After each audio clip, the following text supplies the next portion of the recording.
പ്രസാദിലേക്ക് കൂടി പോകുന്നു. പ്രസാദ്, ഇപ്പോൾ വളരെ ഗുരുതരമായ വിഷയമാണ്. ഒരു പോലീസ് സംവിധാനമാകെ സ്ത്രീയെ അപമാനിക്കാൻ, ബലാത്സംഗം ചെയ്യാൻ ദുരുപയോഗം ചെയ്തതിന്റെ തെളിവുകളാണ് പുറത്തു വരുന്നത്.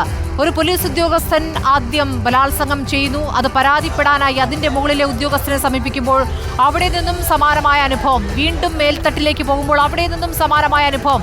ഇതൊരു തുടർച്ചയാകുന്നു. അങ്ങനെ തുടർച്ചയായി കാലങ്ങളോളം അവരെ പീഡിപ്പിച്ചു എന്നതിന്റെ തെളിവുകളാണ് ഇപ്പോൾ പുറത്തു വരുന്നത്. പറയാൻ ധൈര്യമില്ലാതിരുന്ന വീട്ടമ്മ ഇപ്പോൾ SP-ക്കെതിരെ ഇപ്പോൾ വാർത്തകൾ വരുമ്പോൾ, നടപടിയുടെ വാർത്തകൾ വരുമ്പോഴാണ് ധൈര്യപ്പെട്ടുകൊണ്ട് പരാതിക്ക് വീണ്ടും തയ്യാറാകുന്നത്. ഇപ്പോൾ ഈ DYSP-യുമായി ബന്ധപ്പെട്ട് നമുക്ക് ലഭിക്കുന്ന പുതിയ വിവരങ്ങൾ കൂടിയുണ്ടല്ലോ പ്രസാദ്. ഇപ്പോൾ വീട്ടമ്മ പരാതി നൽകുമ്പോൾ ആ പരാതിയിന്മേൽ പരിശോധനയ്ക്ക് എന്ന മട്ടിൽ വീട്ടിലെത്തുകയും CAക്ക് വേണ്ടി ആ DYSP നിലപാടെടുക്കുകയും ചെയ്തു എന്നല്ലേ ഇപ്പോൾ വീട്ടമ്മ പറയുന്നത്? അതുതന്നെയാണ് സ്മൃതി, ഇതിലൊരു പ്രധാനപ്പെട്ട കാര്യമുള്ളത്. നേരത്തെ നമ്മൾ പറഞ്ഞതുപോലെ വീടിൻ്റെ ഒരു തർക്കവുമായി ബന്ധപ്പെട്ട് ആദ്യം പൊന്നാനി CIയെ ഒരു പരാതിയുമായി സമീപിക്കുന്നു. അവിടെ നിന്ന് ആ പരാതിക്ക് റെസിപ്റ്റ് കൊടുക്കുന്നില്ല, ഞാൻ നോക്കിക്കൊള്ളാം എന്ന് ആ CI പറയുന്നു. CI പിന്നെ ആ കേസ് അന്വേഷിക്കുന്നതിന് വേണ്ടി എത്തുന്നത് തനിച്ച് സിവിൽ ഡ്രസ്സിൽ ഒരു സ്വകാര്യ വാഹനത്തിലാണ് ഇവരുടെ വീട്ടിലെത്തുന്നത്. ആ വീട്ടിൽ എത്തിയതിന് വേറെ ദൃക്സാക്ഷിയുണ്ട്. ഈ വീട്ടമ്മയുടെ ഒരു സുഹൃത്ത് ആ വീട്ടിലുണ്ടായിരുന്നു, വീട്ടമ്മയുടെ മകനുണ്ടായിരുന്നു, ആ സുഹൃത്തിൻ്റെ കുഞ്ഞുണ്ടായിരുന്നു. അങ്ങനെയുള്ളവരുടെ മുന്നിൽ വെച്ച് ഈ വിഷയം സംസാരിക്കുന്നു. പിന്നീട് ഒരു രഹസ്യം പറയാൻ എന്ന രീതിയിൽ ഇവരുടെ മുന്നിൽ നിന്ന് വിളിച്ച് മുറിയിലേക്ക് കൊണ്ടുപോകുന്നു. അവിടെ വെച്ച് ചൂഷണം ചെയ്യുന്നു. അതിനുശേഷം തിരിച്ചു വരുമ്പോൾ ഈ സ്ത്രീയുടെ സുഹൃത്ത് വളരെ കൃത്യമായി അവിടെ വെച്ച് ഈ CIയെ താക്കീതും ചെയ്യുന്നുണ്ട്. CI അവിടെ നിന്ന് ഇറങ്ങിപ്പോകുന്നു. ഇതിൽ വലിയ മനസ്താപമുണ്ടായ ഈ സ്ത്രീ പിന്നീട് ചെയ്തത് അവിടുത്തെ നേരത്തെ തിരൂർ DYSP ആയിരുന്ന VV ബെന്നിയുടെ അടുത്തേക്കാണ് പോകുന്നത്. അന്ന് പോയതും തനിച്ചായിരുന്നില്ല, മകനെയും കുടുംബ സുഹൃത്തിനെയും കൂട്ടിയാണ് അവിടേക്ക് പോയത്. അവിടെ പോയതിന് ശേഷം വളരെ മോശം അനുഭവം ഈ സ്ത്രീക്കുണ്ടാകുന്നു എന്നുള്ളതാണ് ഇതിലെ പ്രധാനപ്പെട്ട കാര്യം. അത് തേഞ്ഞു പോവുകയൊന്നുമില്ലല്ലോ എന്ന ഏറ്റവും മോശം പരാമർശമാണ് ആ സ്ത്രീയുടെ മുഖത്ത് നോക്കി DYSP VV ബെന്നി പറയുകയും ചെയ്യുന്നത്. അവിടുന്ന് അങ്ങോട്ടേക്കാണ് പിന്നീട് ഇവരുടെ നമ്പർ എടുത്ത് വിളിച്ച് അവിടെ നിന്ന് 3-4 ദിവസങ്ങൾ കഴിഞ്ഞതിന് ശേഷം DYSP VV ബെന്നി ഇതുപോലെ തൻ്റെ സ്വകാര്യ വാഹനത്തിൽ സിവിൽ ഡ്രസ്സിൽ ഇവരുടെ വീട്ടിൽ അന്വേഷിക്കാനെന്ന പേരിൽ ഒരു 6 മണിയോടുകൂടി എത്തുന്നത്. അങ്ങനെ എത്തിയതിന് ശേഷം ഏതാണ്ട് അരമണിക്കൂറിനടുത്ത് കാര്യങ്ങൾ സംസാരിച്ചു. പക്ഷേ കാര്യങ്ങൾ സംസാരിച്ചതൊന്നും ഈ വീടുമായി ബന്ധപ്പെട്ട് ഇവർ ഉയർത്തിയ പരാതിയെക്കുറിച്ചായിരുന്നില്ല. VV ബെന്നി അന്ന് വന്നത് ഈ സ്ത്രീയെ ചൂഷണം ചെയ്ത CI വിനോദിനെ സംരക്ഷിക്കുന്നതിന് വേണ്ടിയായിരുന്നു എന്നുള്ളതാണ് സ്ത്രീ നമ്മളോട് വെളിപ്പെടുത്തുന്നത്. അതിനുശേഷം പറഞ്ഞു കഴിഞ്ഞതിന് ശേഷം ഈ സ്ത്രീ തനിക്കും വഴങ്ങണം എന്ന രീതിയിൽ സ്ത്രീയോട് VV ബെന്നി പറയുകയാണ്. അതിന് സമ്മതിക്കാത്തതിനെ തുടർന്ന് മാത്രമാണ് CIയിൽ നിന്നുള്ള അനുഭവം തനിക്ക് DYSPയിൽ നിന്ന് ഉണ്ടാകാതിരുന്നതെന്ന് യുവതി വെളിപ്പെടുത്തുകയാണ്. മോൻ വന്നതുകൊണ്ടും സ്ത്രീ ബഹളം വെച്ചതുകൊണ്ടും തടഞ്ഞതുകൊണ്ടും മാത്രം DYSP VV ബെന്നിക്ക് CI ചെയ്തതുപോലെ ചൂഷണം ചെയ്യാൻ കഴിഞ്ഞില്ല എന്നും യുവതി വെളിപ്പെടുത്തുകയാണ്. അവിടെ തീർന്നില്ല സ്മൃതി. പിന്നീട് SP-യുടെ മുന്നിൽ പരാതിയുമായി പോകുന്നു. അവിടെയും യുവതി പോയത് തനിച്ചല്ല, കുടുംബ സുഹൃത്തുണ്ടായിരുന്നു, മകനുണ്ടായിരുന്നു. 2 തവണ പോയി. 2ാമത്തെ തവണയും മകനെ കൂട്ടിയിട്ടാണ് പോയത്. പക്ഷേ അന്ന് SP പറയുന്നത് മകനെ കൂട്ടി പരാതി തരാൻ വേണ്ടി വരരുത്, തനിച്ച് വരണം എന്ന് പറഞ്ഞുകൊണ്ട് വിളിച്ചു കൊണ്ടുപോവുകയാണ്. വിളിച്ചു കൊണ്ടുപോയതിന് ശേഷം ഏതോ അറിയാത്ത വലിയ വീട്ടിലെത്തി 2 തവണ 2 ദിവസങ്ങളായി ഈ SP-ക്ക് വഴങ്ങിക്കൊടുക്കേണ്ടി വരുന്നു. അപ്പോഴും പരാതിയെക്കുറിച്ച് ഒരക്ഷരം മിണ്ടുന്നില്ല സ്മൃതി. കടുത്ത ചൂഷണം ഏറ്റുവാങ്ങിയിട്ട് 376 പ്രകാരം കോഗ്നിസിബിൾ ഒഫൻസാണ്. പരാതി കിട്ടിയാൽ ഉടനെ അപ്പോൾ തന്നെ FIR ഇടേണ്ട കേസാണ്. പക്ഷേ അനങ്ങിയില്ല. കാരണം SP-യും DYSP-യും CIയും ചേർന്നാൽ ഒരു അധോലോകമുണ്ടാക്കാൻ കഴിയുമെന്ന ആത്മവിശ്വാസത്തിൻ്റെ അടിസ്ഥാനത്തിലാണ് മലപ്പുറത്ത് ഇവർ ഇത്രയും കാലം ഇതെല്ലാം ചെയ്തു കൂട്ടിയതെന്ന് ഇവരുടെ വാക്കുകളിൽ നിന്ന് വ്യക്തമാണ്. ആ പരാതിയെക്കുറിച്ച് അന്വേഷിച്ചില്ല, ഒന്നും ചെയ്തില്ല. ആകെ ഈ സ്ത്രീയെ ചൂഷണം ചെയ്ത് മാത്രമാണ് ഉണ്ടായിരുന്നത്. ഈ പറയുന്ന VV ബെന്നിയുടെ അടുത്ത് പരാതി കിട്ടിയതിന് ശേഷം 2 വനിതാ പോലീസ് ഉദ്യോഗസ്ഥർ വന്ന് മൊഴിയെടുത്തു. പീഡനത്തിനിരയായ സ്ത്രീയുടെയും അവരുടെ സുഹൃത്തിൻ്റെയും മൊഴിയെടുത്തു.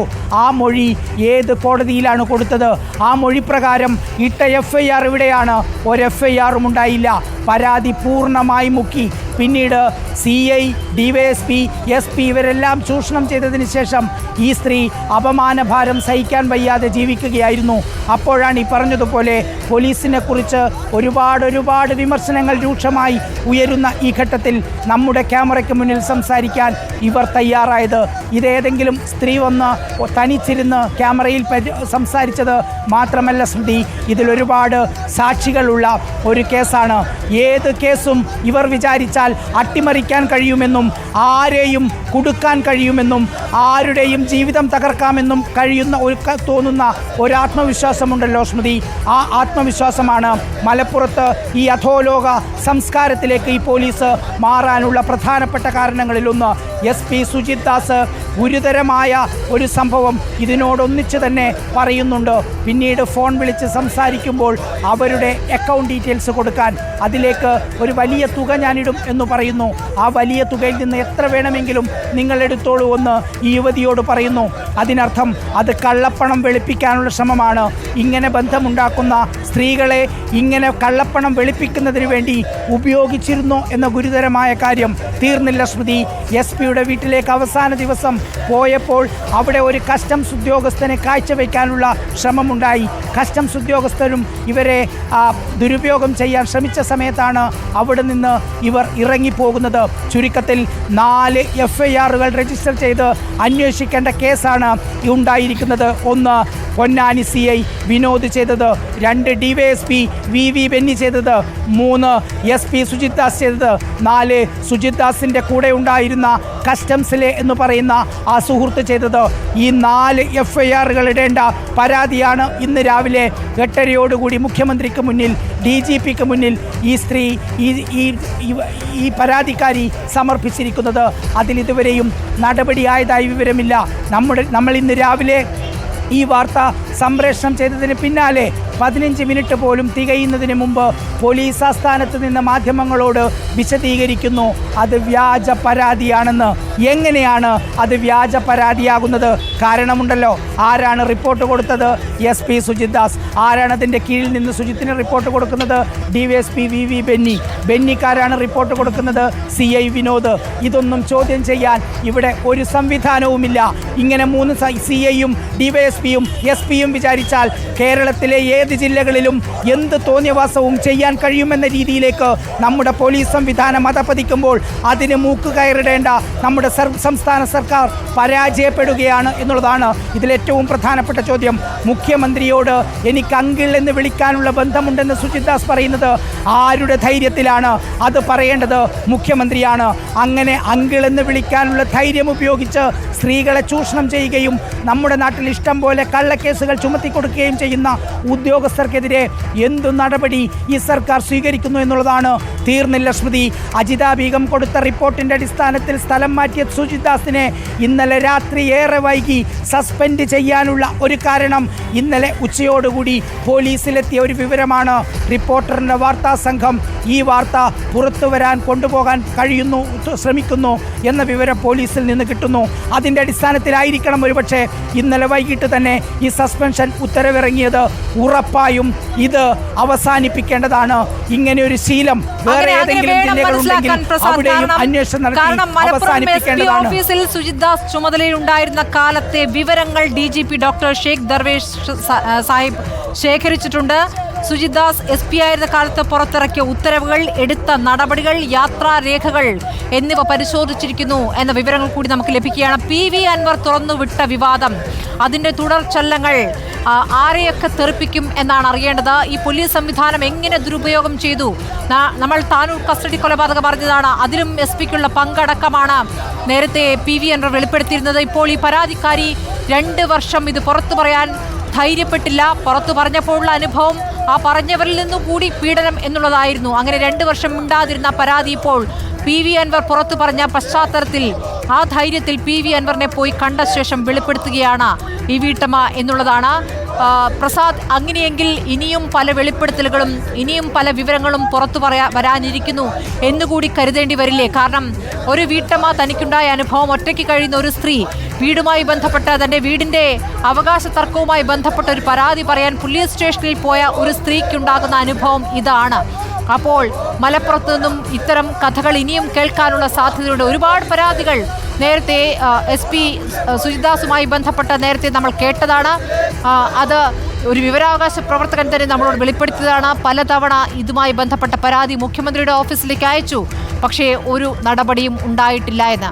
അവിടെയാണ് PV അൻവർ പറയുന്നത് പരാതികൾക്ക് അവിടെ ഒരു തടസ്സമുണ്ട്, ഒരു മതിലുണ്ട്, അതിനപ്പുറത്തേക്ക് മുഖ്യമന്ത്രിയുടെ ചെവിയിലേക്ക് പരാതികൾ എത്തുന്നില്ല എന്ന്. അങ്ങനെയൊരു തടസ്സം ആണ് ഇത്രയും കാലം സുജിദാസിനെ അടക്കം ആ സംവിധാനത്തെ മുഴുവൻ സംരക്ഷിച്ചത് എന്ന് വേണം കരുതാൻ പ്രസാദ്. അങ്ങനെയെങ്കിൽ ഇനിയും വെളിപ്പെടുത്തലുകൾ, ഇനിയും ഞെട്ടിക്കുന്ന വിവരങ്ങൾ പുറത്തു വരാനിരിക്കുന്നു എന്നുകൂടി കരുതേണ്ടി വരില്ലേ പ്രസാദ്? സ്മൃതി പറഞ്ഞത് വളരെ ശരിയാണ്. കാരണം അങ്ങനെയുള്ള വിവരങ്ങൾ നിരവധി നമ്മുടെ ഫോണുകളിലേക്ക് വരികയാണ്, നമ്മുടെ കൂടെയുള്ളവരുടെ ഫോണുകളിലേക്ക് വരികയാണ്. അത് നമ്മൾ ക്രോസ് ചെക്ക് ചെയ്യുകയാണ്, പരാതിയുടെ ജെന്യൂനിറ്റി നമ്മൾ നോക്കുകയാണ്, അതിൻ്റെ തെളിവുകൾ ശേഖരിച്ചു കൊണ്ടിരിക്കുകയാണ്. മലപ്പുറത്തെ നമ്മുടെ അഷ്കർ അലി, ഇതിലും ക്രൂരമായ ഒരു പീഡനം നടന്നു എന്നതിൻ്റെ വിവരത്തിൻ്റെ അടിസ്ഥാനത്തിൽ അവരുമായി സംസാരിച്ചു കൊണ്ടിരിക്കുകയാണ്. അത് പൂർണ്ണമായി ശരിയാണെങ്കിൽ, അതായത് നമുക്ക് ലഭ്യമായ തെളിവുകളനുസരിച്ച് അത് ശരിയാണെന്ന ഉറച്ച ബോധ്യം, ഇപ്പോൾ നമ്മൾ പുറത്തുവിട്ട യുവതിയുടെ വെളിപ്പെടുത്തൽ പോലെ ഉറച്ച ബോധ്യം നമുക്കുണ്ടെങ്കിൽ അധികം വൈകാതെ തന്നെ അത് പ്രേക്ഷകരുടെ മുന്നിലേക്ക് നമ്മൾ എത്തിക്കും. ഒരു പരാതിയല്ല, ഇന്ന് രാവിലെ ഇത് പുറത്തുവിട്ടതിന് ശേഷം മലപ്പുറം SP സുജിദാസും DYSP VV ബെന്നിയും ഉൾപ്പെടെയുള്ളവർ നടത്തിയ ഒരുപാട് തോന്നിയവാസങ്ങളുടെ പട്ടികയാണ് നമ്മുടെ മുന്നിലേക്ക് വരുന്നത്. ഓരോന്നായി പരിശോധിച്ച് ഇതിൻ്റെ പിറകെ കൂടേണ്ട ബാധ്യത നമുക്കുണ്ട്. ഫൈറ്റ് ഫോർ ജസ്റ്റിസ് എന്ന നമ്മുടെ മുദ്രാവാക്യം അത് നമുക്ക് ആപ്തവാക്യമാക്കണം സ്മൃതി. കാരണം ഇവർ ചെയ്യുന്ന തോന്നിയവാസങ്ങൾ, ഇതിനെ ചോദ്യം ചെയ്യാൻ ആരുമില്ല എന്ന തോന്നലിൻ്റെ അടിസ്ഥാനത്തിലാണ് ഇതെല്ലാം ഇവർക്ക് ചെയ്യാനുള്ള കോൺഫിഡൻസ് ഉണ്ടാകുന്നത്. അതിന് പിന്തുണ കൊടുക്കുന്ന ഒരുപാട് പേരുണ്ട്. ആ ശൃംഖലയെല്ലാം നമുക്ക് മുറിച്ചളക്കണം. കാരണം ഇത് ആവർത്തിക്കാൻ അനുവദിച്ചുകൂടാ. എന്തും ചെയ്യാനുള്ള ഒരു തോന്നിയവാസം താനൂർ കസ്റ്റഡി മരണത്തിൽ നമ്മൾ കണ്ടതാണ്.